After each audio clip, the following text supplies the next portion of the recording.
नमस्कार, LI speaker channel पर आपका स्वागत है।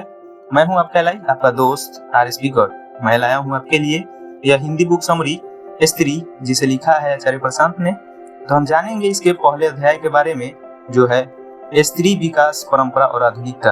तो अगर आप स्त्री हैं तो इस बुक समरी के माध्यम से अपने को समझने में मदद मिलेगी, आपको परंपराओं से आधुनिकता की तरफ ले जाएगी और एक नई दिशा प्रदान करेगी। अगर आप पुरुष हैं तो स्त्रियों के प्रति आपके नजरिए को बदलेगी, परंपरा और पूर्वाग्रहों को भी समझने में मदद करेगी। तो जानेंगे इसके बारे में विस्तार से। तो शुरू करें। इससे पहले आपके पास हेडफोन या ब्लूटूथ डिवाइस है तो आप उसका यूज कर सकते हैं। तो चलिए शुरू करते हैं। एक प्रश्नकर्ता बोलती है, आचार्य जी, भारतीय समाज में पुराने जमाने में महिला त्याग, संस्कार और विनम्रता की मूर्ति हुआ करती थी। आज की आधुनिक महिला गलत को गलत और सही को सही बोलती है। क्या सही है? वो सही था या ये सही है? आचार्य प्रशांत बोलते हैं, जो सही है वो सही है, ना वो सही है ना ये सही है। जो सही है वो सही है। वे बोलते हैं कि आवश्यक थोड़े ही है कि उसमें और इसमें ही कोई सही हो। ये भी तो हो सकता है कि जो सही हो वो कोई तीसरा हो। ये भी तो हो सकता है कि सच्चाई कहीं बीचों बीच हो, इधर उधर हो। आप जमीन पर खोज रही हैं दाएं या बाएं, सच्चाई आसमान में हो।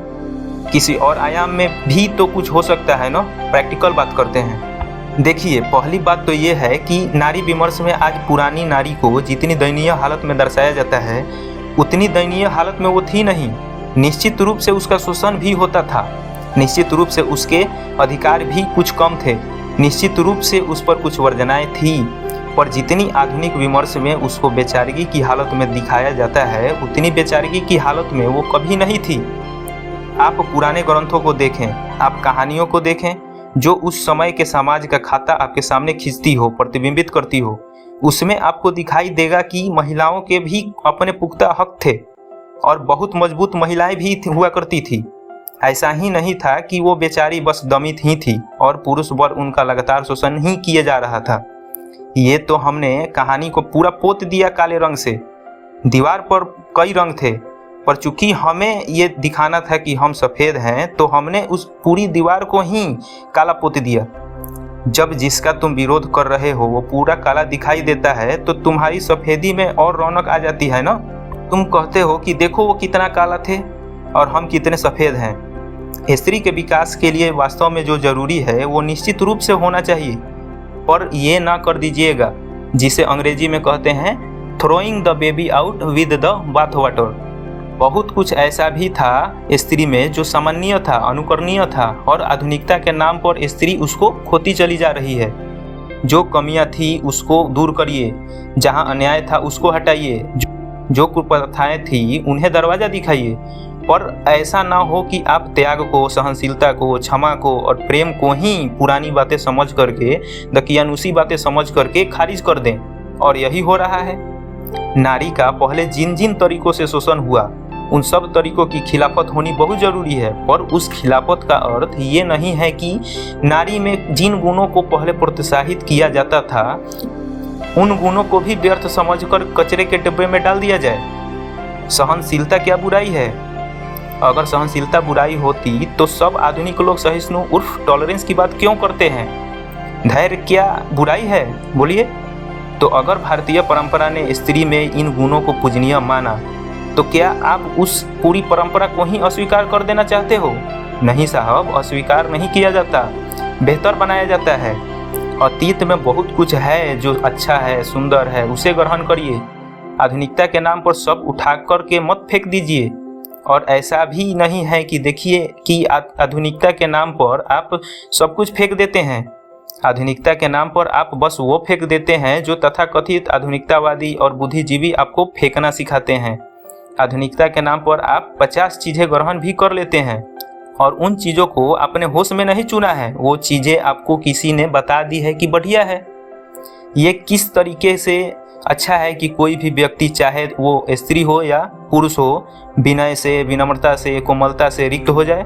बताइए, ये किस तरीके से अच्छा है कि लज्जा को आप बुरी बात मानकर फेंक दें, बहिष्कृत कर दें कि लज्जा बेकार की बात है, लज्जा शोषण का यंत्र है, और आप प्रोत्साहित करने लग जाएं कि लज्जा की जगह देह के कामुक प्रदर्शन को।